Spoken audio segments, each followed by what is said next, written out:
Welcome back, Farming Etc. here. Uh, like I said yesterday, I'm gonna be starting, try to do daily videos. Today I'm gonna go over, some stuff, um, talk about some stuff I've been thinking about, the display. I got a couple shout outs I want to give, so, let's go ahead and get into it here.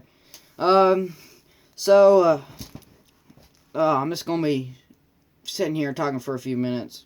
So I gave you a 7580 Alice here to look at, so you don't have to look at the workbench here. So we'll start with the display.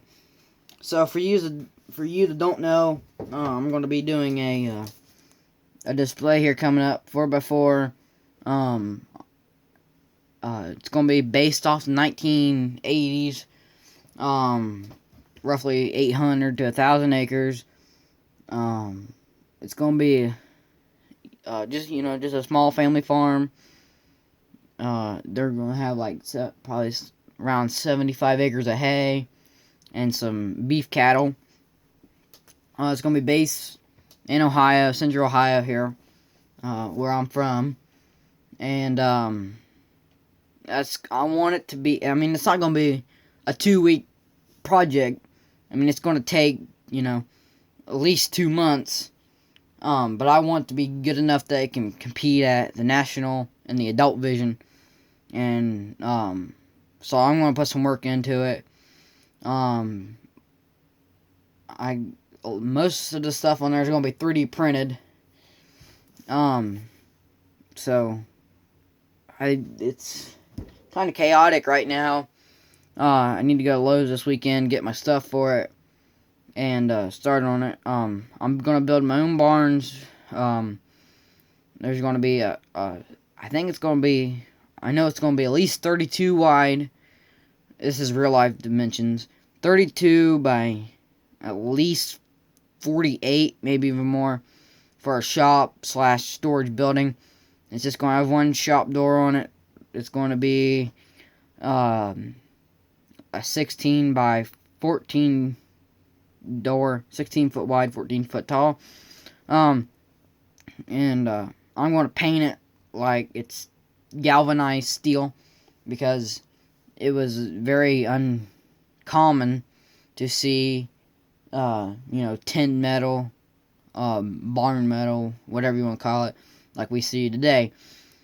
And then there's going to be, right beside it's going to be an equipment shed, and it's going to be probably 32 wide, maybe a little bit wider than that, I'm not sure.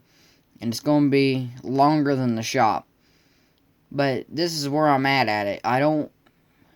It's either going to be all wooden, with wooden sides, or it's going to be a barn with tin metal on it, or barn metal, where they just built it, or it's going to be galvanized. And I'm almost considering doing a what I call a A-frame barn, where it's got slanted sides, it's got steel framing, and then it's got galvanized sides, galvanized roof. But the roof is almost like a normal barn, but the sides are at an angle, and it's got the in certain spots down the sides, it's got the clear or fiberglass clear sheets where you can see through it. And so I'm almost thinking about doing one of them. And then it's going to have a lean-to equipment shed type thing, and I'm going to base it off of one of our machine sheds, or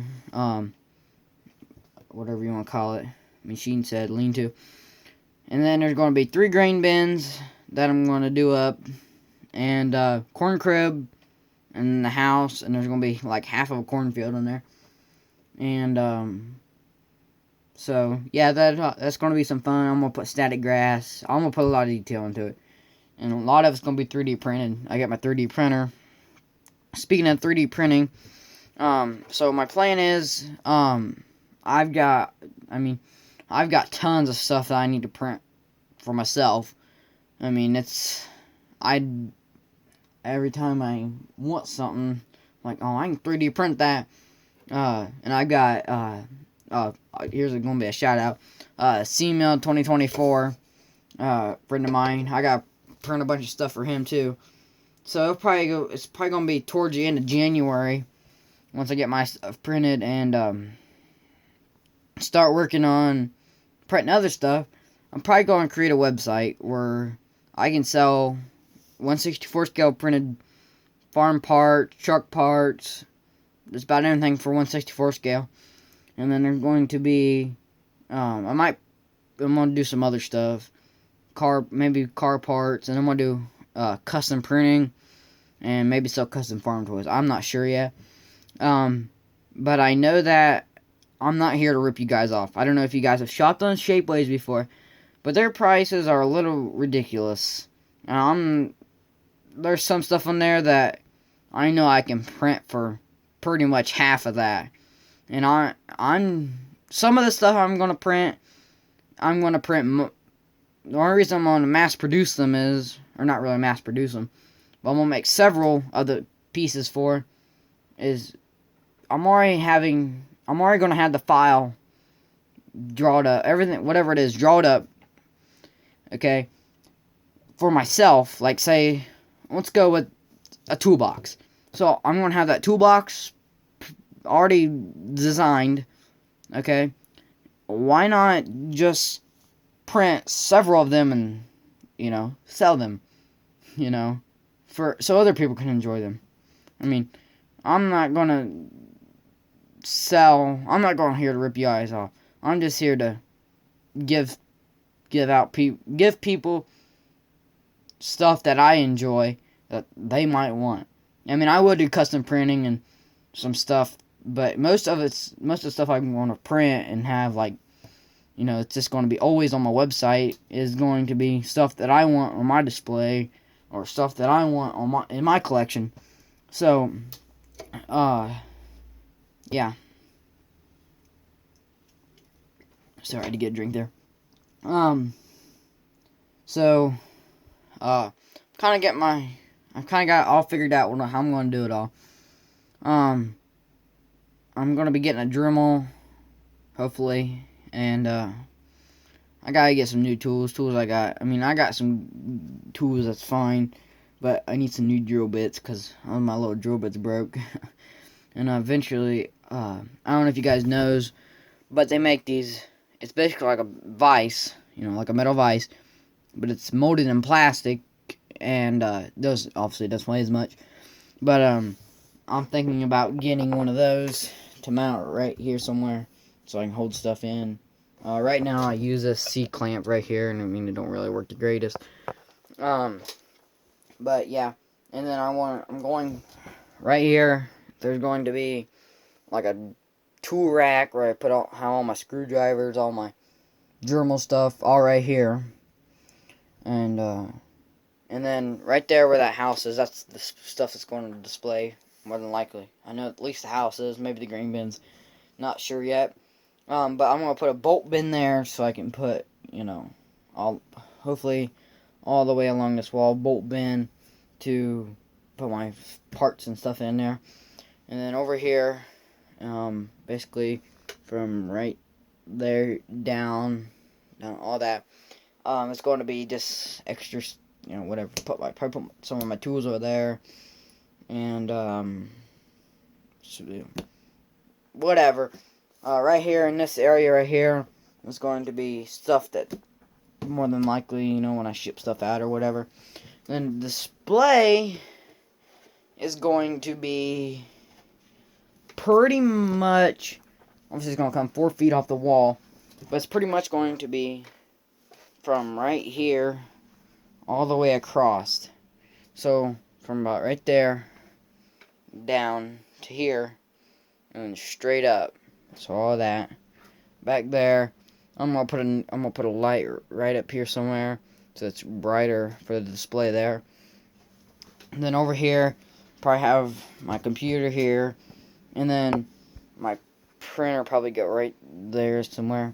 right here in the middle is going to be where I clean the stuff. So stuff come out the printer, and my stuff. See, when you print something, it's like, say you're making, let's see here. Alright, let's say you're making this gooseneck kit right here. Alright, you're just making that. That plastic, it warms up, and that's what molds it into prints it into the spot where you need it. So it's going to print supports from the base up all the way along here. And you gotta cut that stuff off. Which stuff I'm selling, I'm not gonna do that. You do that on your own in case you want to leave it on there or whatever. Or you want to cut it certain way. I don't know. But it'll come out of the printer. And then all these people, they use like a carburetor cleaner, and or it's like a bath. It heats it up, and you put certain chemicals in it, and it cleans it. And then you put it in a cure. It's basically like a sun tanning little bed thing. But I found out a different way to do it, and that is taking a crock pot, put olive oil in it, let it soak in there for 5 to 10 minutes, and then you put it in, oh shoot, I forget the stuff now, and then you're done. Put it in there for another 5 to 10 minutes, and you're done. So I got an old crock pot I'm going to use for that, so I'll probably go right there. Shoot. I had some other stuff I was going to tell. Oh, I want to give a shout out to, For the Love of Tractors. I've been messaging him. He's the one that I've been talking to about 3D printing and some other stuff there. Same way with Chris Steeb, or Reslin, Oklahoma, as he's known as on Instagram. There's some other guys out there I've been talking to. And I want to give a shout out to my friend Chase Miller over at C Mill 2024 on YouTube. He's going to start producing videos, I think, here. So that ought to be fun. And, so yeah, that's about it, I think. I might go sandblast this combine this evening. I know I've got, some other stuff I gotta get done this evening, so, yeah. I'm not sure either. I know there's something else I was going to talk about. Oh, videos. So yeah, I'm going to try putting more videos out. Right now, I'm recording on my phone, and I probably will be for at least another week. My video editor I was using, something happened to it, and it wasn't really the greatest anyways. And I found this one I've been on a free trial with. And I've been meaning to buy the package or whatever for like $20, and it's like I don't know. It's like a base package or something. I don't know. I think it's like 20 or $30, so I can use my GoPro. But right now I'm using my phone. I know it's not the greatest, but see, every time I move this table it shakes. But yeah. I think that's about it.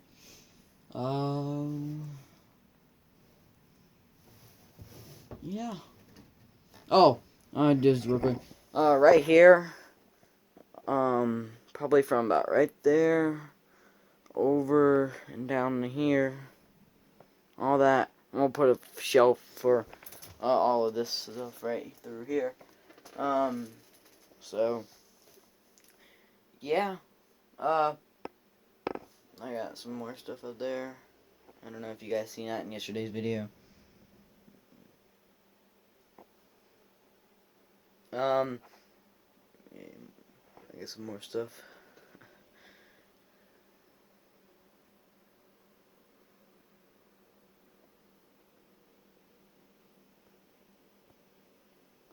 I got some signs. Oops. Some of my signs up there. My hat collection. So yeah. I got a couple of pictures I'm gonna throw in here. Some stuff. Random stuff, I guess. But yeah. Well, I think that's it for this video. as always, don't forget to like and subscribe, and stay tuned for more. And I'll put CMail 2024's channel in this. I'll link it in the description. And like I said, after this clip, I'm gonna put in some pictures, and I'm getting ready to do another video here for tomorrow, since I'm busy tomorrow. I think I'm busy tomorrow. So this right here, this is a kit from More Farm Toys. It's a detail kit for the 9000 series combines. I bought this like 2 years ago, thinking it would go on my, hang on a minute.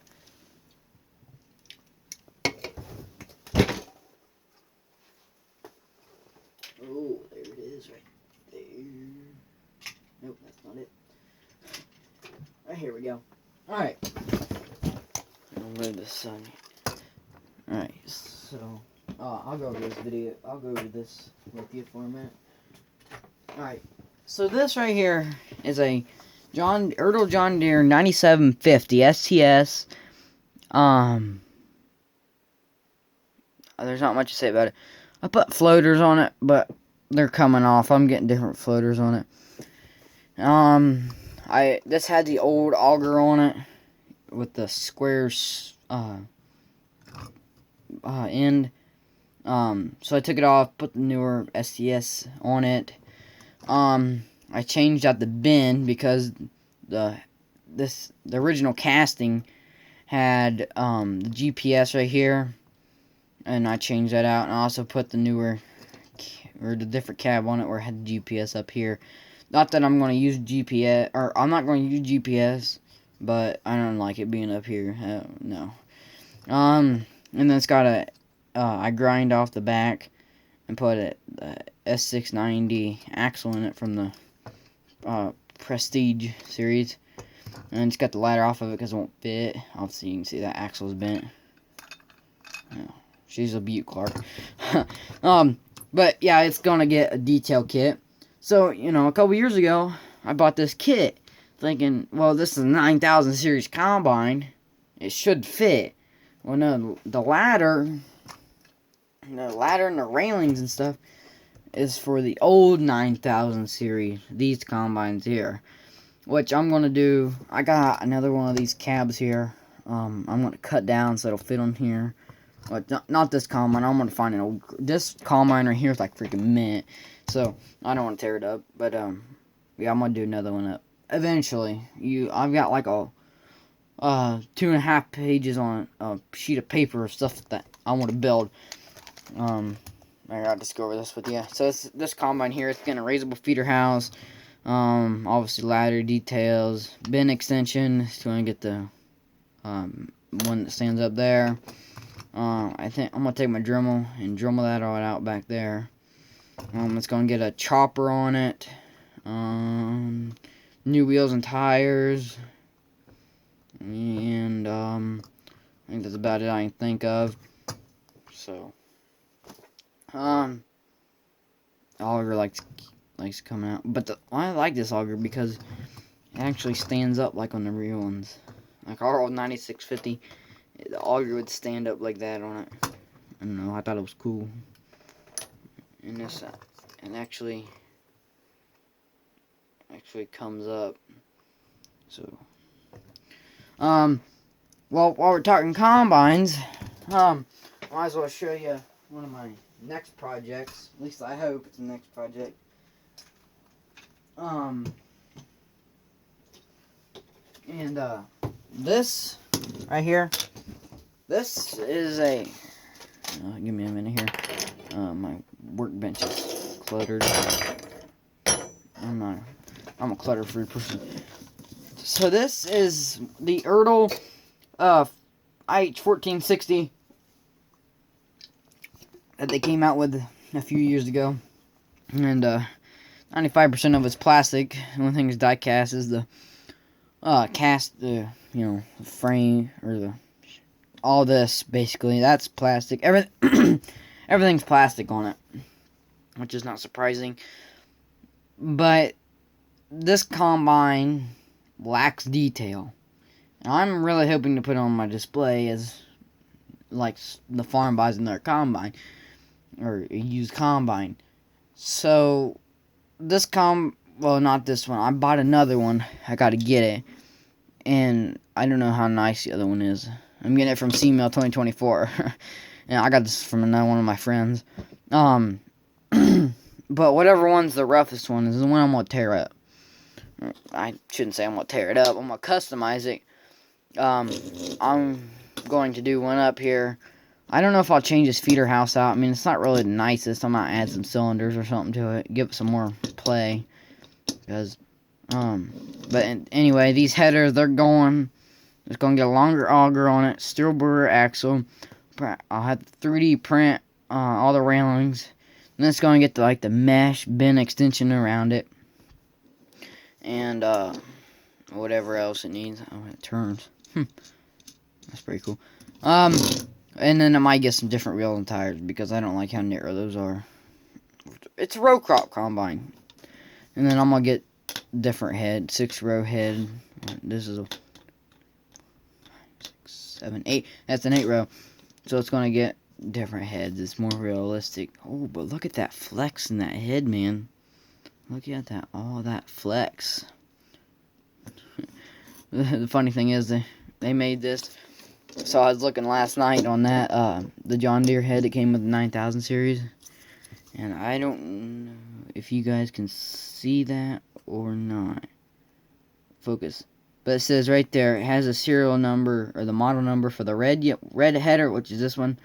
The one for the yellow header for the New Holland, and then the green one for the John Deere. So, it's the same header. I mean, you can obviously tell it's the same header. It looks like it's obviously an IH head, I think. Because it's not a John Deere head. Because the John Deere head for the 9000 series, 9500, 9650s, was the same header that they used for the 8000 or the old 8000 series, like this head right here. The 200 series head, like that header right there, is for the 7720. It's a 216 head, 16 foot.